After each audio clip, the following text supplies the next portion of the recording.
The broadcast is now starting. All attendees are in listen-only mode.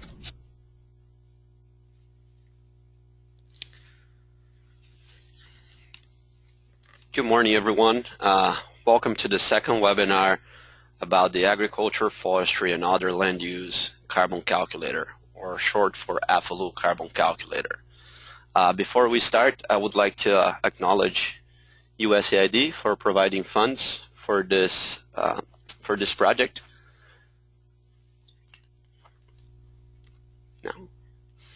Good morning, everyone. Welcome to the Agriculture, Forestry, and Other Land Use Carbon Calculator webinar, or short for AFOLU Carbon Calculator. Before we start, I'd like to acknowledge the funding for developing this calculator provided by the USAID Global Climate Change team, and it has been implemented over 8 years by the Ecosystem Services team of Winrock International. My name is Felipe Casarim. I'm going to be doing the talk during the webinar today, but I certainly do not want to claim all the credit that went into developing this calculator. It's been a collective effort of Winrock and consultants and partners to come to this point.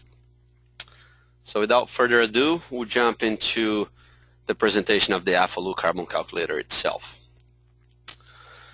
Before we start, we have a quick overview, but I do want to mention that this presentation is designed to last about 40-45 minutes, and we plan to have a 15 to 20 minutes question and answers at the end. So in terms of the overview of our presentation, we'll start with some housekeeping notes, and then we'll dive into the introduction of the AFOLU Carbon Calculator, discuss its tools and the applicability of each of its tools. And then we're describing very briefly the background data and the methods employed by each of the tools. From there, we're going to explain how to use the calculator through what we call the 5 easy steps. And then we'll discuss some of the support features that we have online and some of the upcoming enhancements. And last, at the tail end, we have some questions and answers to be addressed. So in terms of housekeeping, if you have questions, please type them into the chat box, and please include your name and the organization you're affiliated with. We'll obviously try to address the questions to the best of our abilities, but if there's any outstanding questions that we don't have time to get to, we'll follow up with you via email.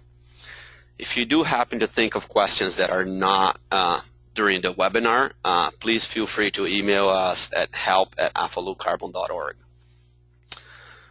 And we do want to mention that the webinar will be recorded and will be posted online for future reference for other users that could not join us today. So a quick introduction about the AFOLU calculator. The high point is really is that it's free and it's a publicly available online tool. It is designed to estimate the greenhouse gas impacts of forestry and other land use projects.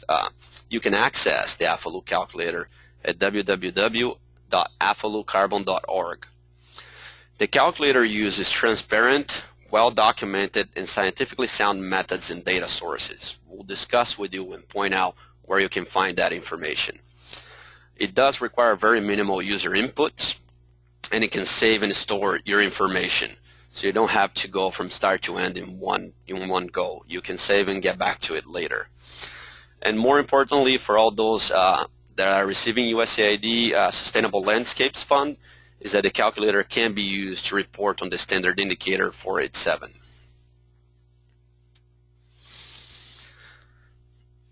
So the calculator is designed to estimate emissions reduced, sequestered, and avoided annually, and projects these emissions estimates up to 30 years into the future.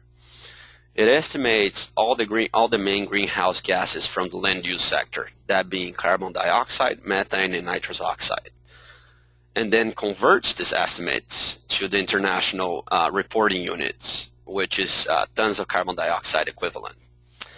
We do want to point out, however, that the calculator does not generate emissions estimates of marketable credits.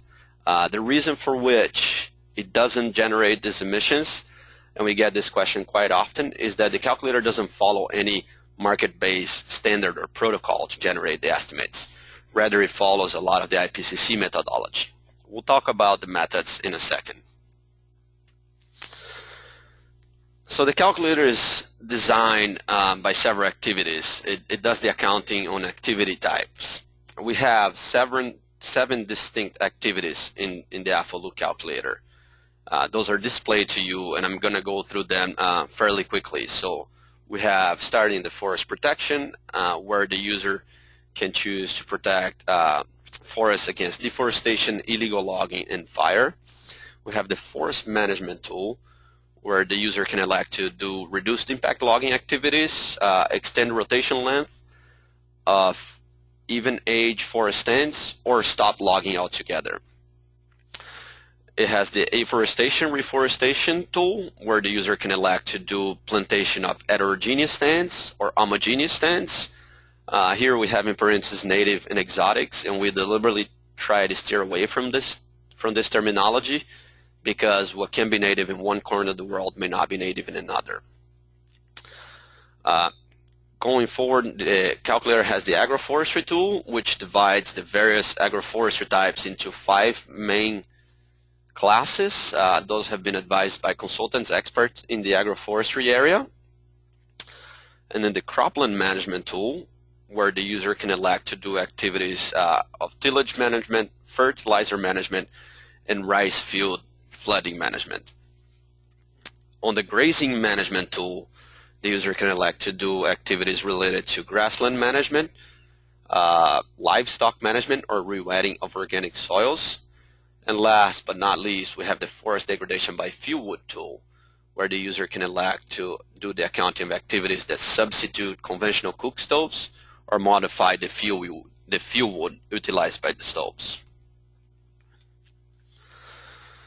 In terms of the applicability, the user would have to map its on-the-ground activities to one of the existing tools. Here we have an example of the activities, which is not by any means comprehensive, but in essence, you have to map your on-the-ground activity to one of our tools. So if you're creating or strengthening protected areas, you would be using the forest protection tool.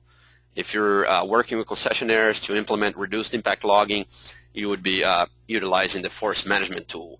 If you're planting forests, you're talking about the afforestation reforestation tool. If you're reducing tillage, you're talking about the cropland tool. If you're improving cook stove programs, the forest degradation by fuel wood tool. So the point here is that the user would have to translate its on-the-ground activities to one of our specific tools. The calculation of the greenhouse gas impacts of each of the activities is done using IPCC standard approach, where we have the activity data and the emission factor is a simple multiplication of each other. Obviously, the activity data and the emission factor for each of the tools is variable, and we're going to talk about that in a second. The calculator does not require the users to have a technical background in carbon accounting, however. So it does accommodate for a wide array of users. And as mentioned earlier, it requires very minimal user input. Obviously, a lot of work went in from our end to require very minimal user inputs from you.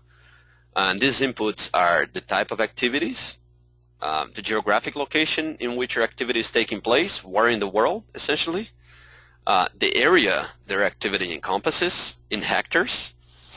And for some of our tools, you have to answer multiple choice questions to determine how effective your activity is. This, in essence, is to have an estimate of how much has been implemented and how effective it has been implemented. We're going to talk about that as well in a few minutes.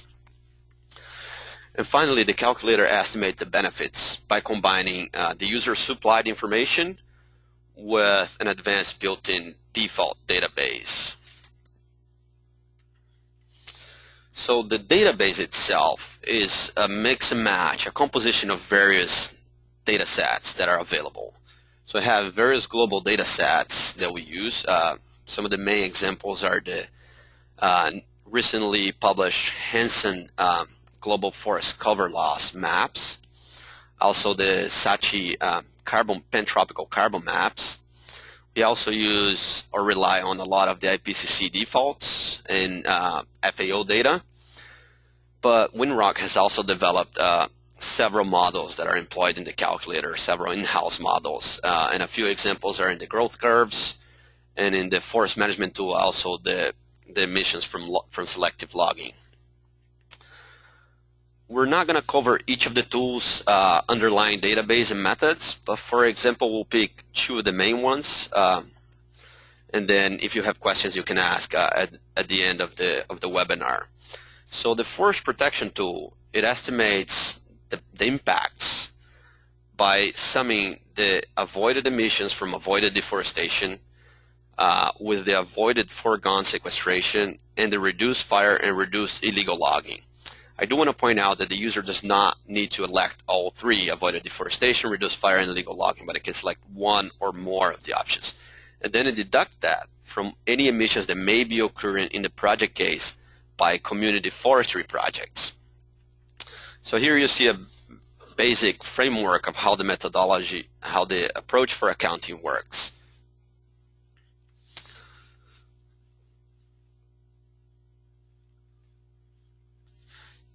Under the forest management tool, we employ the methodology described in Pearson et al. 2014. That's for selective logging. And basically this methodology details that there has emissions occurring from selective logging from distinct sources. One of them is the removal of the biomass from the forest that eventually decompose. That's the timber tree itself, the log removed. And as this timber tree is falling, there's also incidental damage caused by the felling of the timber tree. And then lastly, there's also emissions created from clearing the forest to build infrastructure to remove this log out of the forest. Those are the skid roads, the decks, and the roads. And then some background about the afforestation, reforestation, and the agroforestry tool. Both of these tools have been developed based on extensive literature research of existing accumulation rates, carbon accumulation rates that is, and then we fit a Chapman-Richards growth model to the published data. So here are examples on the graphical curves, examples of the native species. Under the afforestation, reforestation, you'd have to select which forest type you're planting, if it's tropical moist, dry, or mangroves. There's also tropical wet, which is not displayed on the presentation. And on the bar chart, it shows how much data has been published under agroforestry by each of the 5 classes, where we divide our agroforestry types by. We then use this data per class, per agroforestry class, to fit in a Chapman-Richards growth curve. So all this default data, it is assigned to a specific administrative unit. So that's the resolution of the underlying database of the AFOLU calculator. All the above ground biomass, growth rates, soil carbon, deforestation rates, extraction rates, they're all assigned to a specific subnational unit. And this allows the results to reflect local geophysical characteristics. In terms of coverage, the calculator, the AFOLU calculator, covers about 135 countries. Those are the countries in blue in the map you're seeing. And in terms of structure, the calculator is organized by users who can create as many projects as needed and add as many activities as desired to their projects. If users wish to share the projects with other users, they can do so with the group feature. And you can share one or more projects with another user, with one or more users. That's usually helpful for regional projects where you have people in several countries working different activities. In terms of using the AFOLU calculator, we essentially implement it in a way that you can use it through 5 easy steps. Here we outline the 5 easy steps. First, you have to register and log in. Once you've logged in, you can add a project, and then you add activities to your project. Once you enter all the inputs, you can review your results, and if you're submitting your report to USAID, you can then submit the report using the online interface. So we're going to talk about each of these steps in a little more detail now. So once you go to www.afolucarbon.org, you're going to land in the home page, which is where you're seeing on your screen now. If you have not registered yet, click on the green button to register. If you have already registered, just go ahead and log in. Once you click on the register button, you're going to be prompted this screen where you have to enter some basic information about yourself in order to register. Registration is required in order to save and store your inputs for multiple years, so you don't have to come back and re-enter everything every time. Once you've logged in, you're going to land at the dashboard. If you already have a registration, or if you're doing it soon after this webinar, your dashboard may not look similar to the dashboard we're seeing now. That's because our colleague Lara Murray has been using it extensively, so you may not have as many projects listed. In your dashboard, however, is where you would find a link to create a new project or edit existing projects. You also have all your account information. You can edit that as you wish, as well as all the groups you belong to. And lastly, all the reports you've submitted to USAID. So moving on to the second step, which is adding a project. We've already registered and logged in. So once you want to add a project, you can create on the green button, New Project. Once you click on this new project, you're going to be prompted to this page where you have to enter information about the new project you're creating. This basic information is the name of the project, if this project is whether reporting to USAID or not, the reporting year, if you want to share this project with any group, and a simple description, a basic description of your project. We do want to point out that this information can always be edited later if you need to. So once you've created a project and you're not sure which group you want to share, you can go to the Groups tab where all the groups will be listed in alphabetic order. At this tab, you can create a new group or join an existing group, request to join an existing group. Okay, the third step is adding activities to your project. If you click on the Project tab, you're going to have a project overview. You're going to have a quick project overview. And then under the project overview, there is the Activities tab. And you may not have, like we have in our screen, 3 activities already added to your project.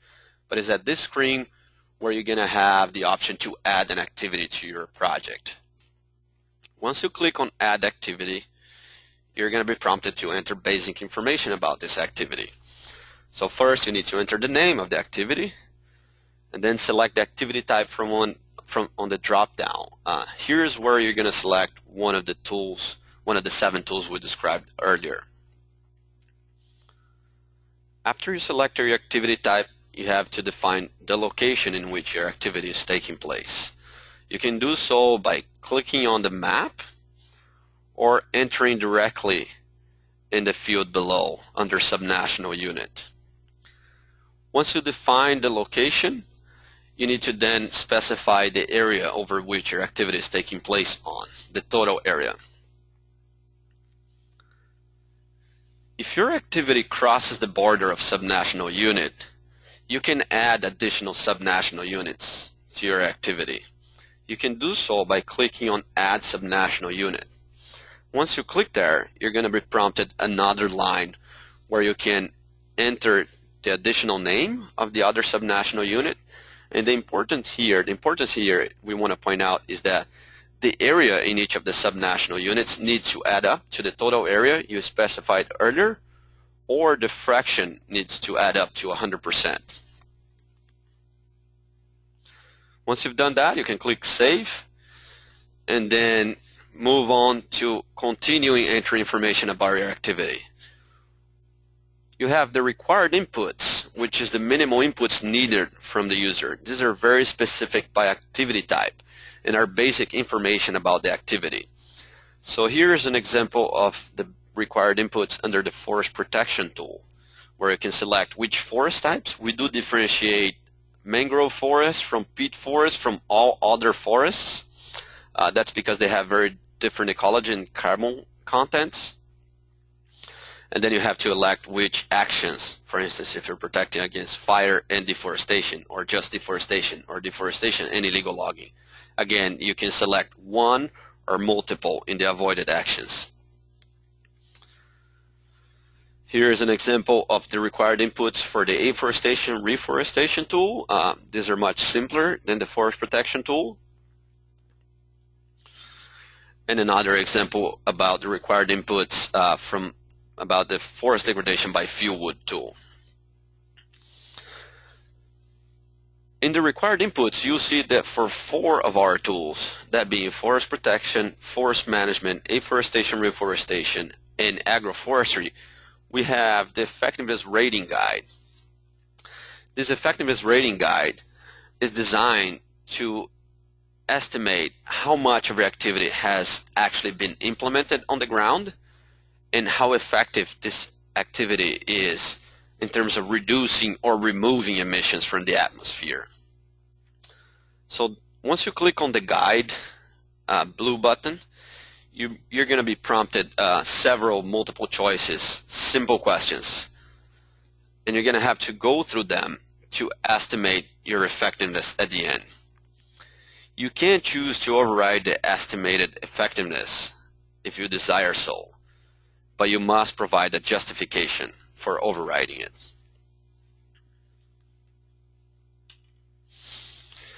Once you're satisfied with your required inputs, you can then alter the advanced inputs.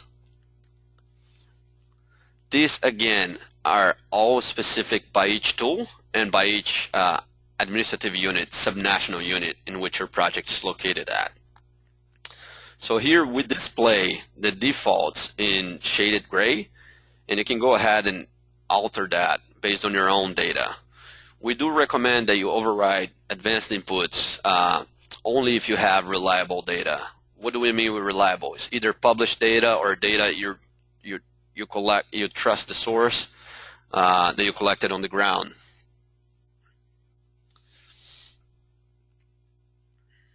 So here is an example of the advanced inputs for the forest management tool. You can alter the extraction rates before and after the intervention of your project. Some other information about reduction of roads, annual harvest area, and so on. As mentioned, data used to override defaults should be generated using scientifically sound methods or come from a reliable, peer-reviewed source. You need to trust the data you're altering the defaults with.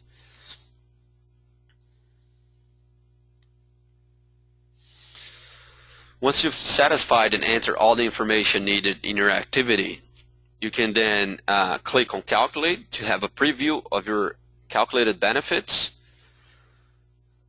And then you can hit Save, where you're going to be prompted the output table. In this output table, we display the yearly effectiveness rating associated to your activity, as well as the annual benefits generated, and then cumulative benefits up to 30 years.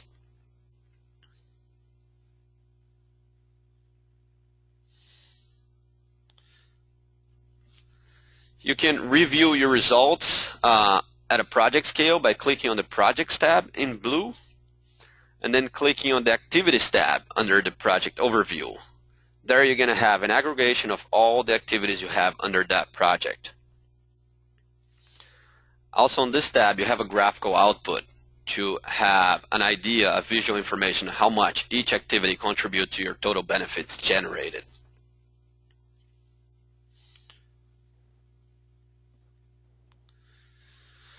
And then if you need to report your project impact to USAID, you can do so by clicking on the project overview. You can preview the report you would be submitting to USAID. This is a PDF, a downloadable PDF, and you can view that by clicking on Preview Report.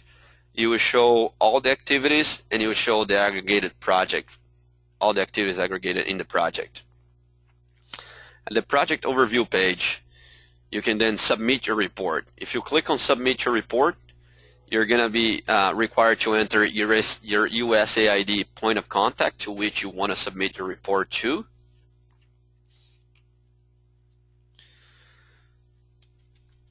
And you can also decide to clone your project.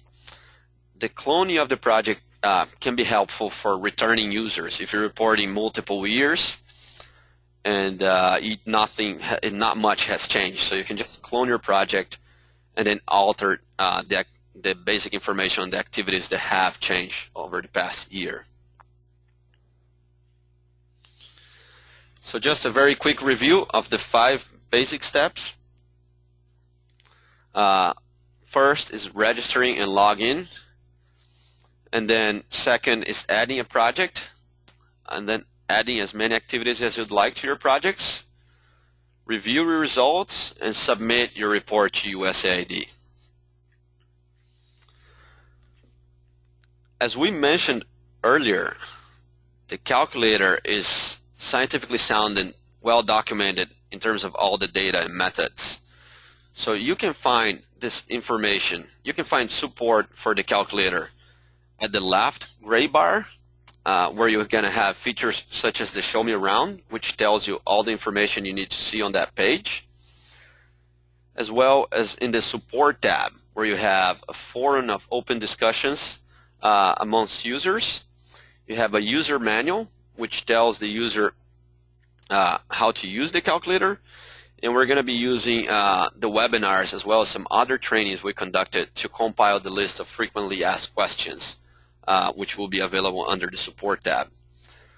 Also, we're finalizing some video tutorials for each of the tools, which are basically 2 to 3 minute videos, and they'll also be nested or living in the Support tab.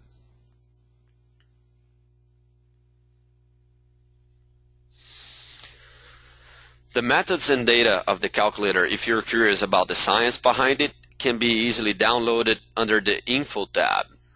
Click on Methods and Sources, and then you'll find a PDF of each of the tools that can be downloaded and printed.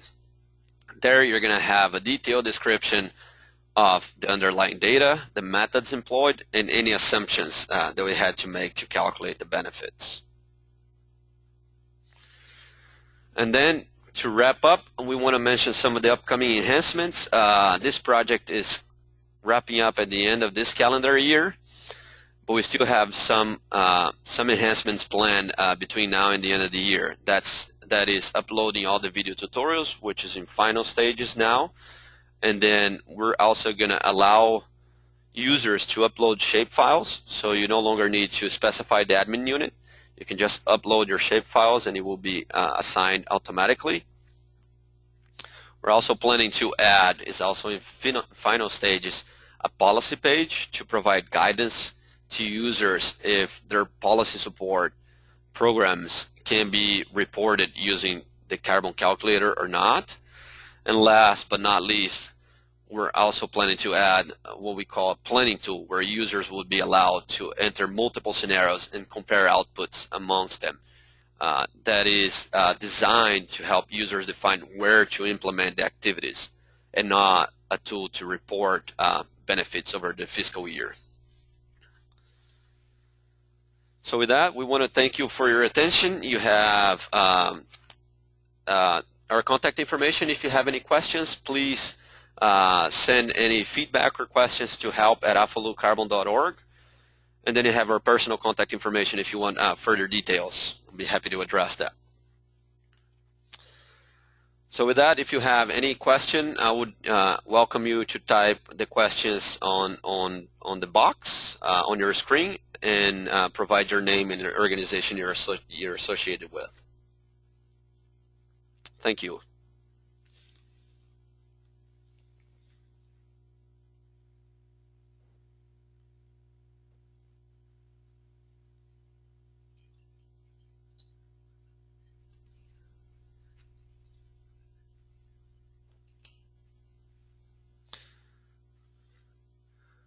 Alice has a question.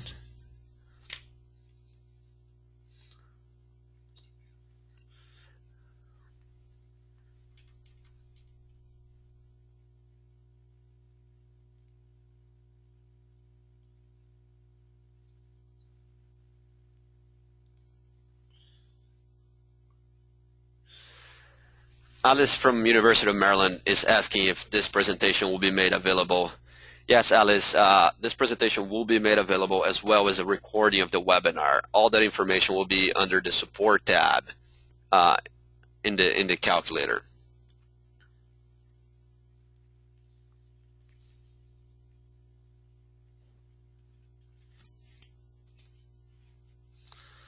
So under the support tab, Alice, I mentioned we're adding the video tutorials, and we're also planning to add the workshop presentations, the webinar presentations, as well as the recording.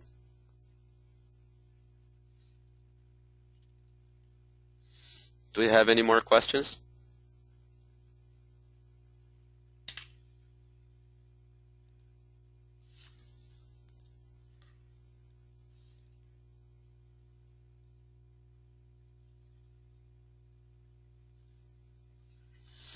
Beatriz Romero from the Mexican Civil Council for Sustainable Silviculture has a question.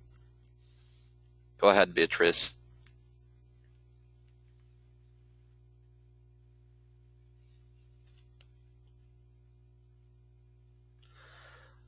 Oh, Alice, I just now saw you have another question. If it's it's totally okay to use the calculator for hypothetical projects. It's totally fine. Just don't click that you're submitting to USAID. Again, the calculator is free to all users, and it's online. So the question from Beatriz Romero is, she would like to know a little bit more about the assumptions under the calculator. Beatriz, we're welcome to discuss that in further detail. I would encourage you to download assuming you're focused on the AR because of your title with the Silviculture, Sustainable Silviculture Council. We would encourage you to download the supporting documentation under Info tab. There you can read in detail all the assumptions, and then if you have further questions about any of the assumptions in particular, feel free to email us directly.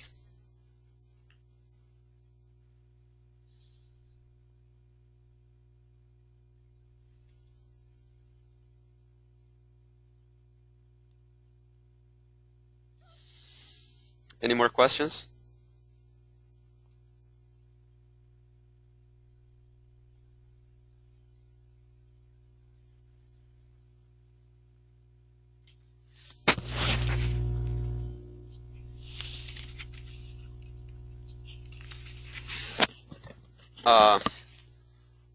We did end a little bit shorter than usual, so we think it would be useful to open the line for discussions. If you have any question, you can just ask directly over the microphone. So we're going to go ahead and unmute you all.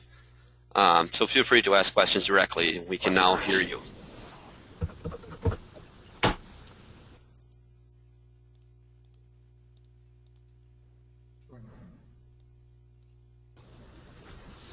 Okay. Everyone else have any additional question?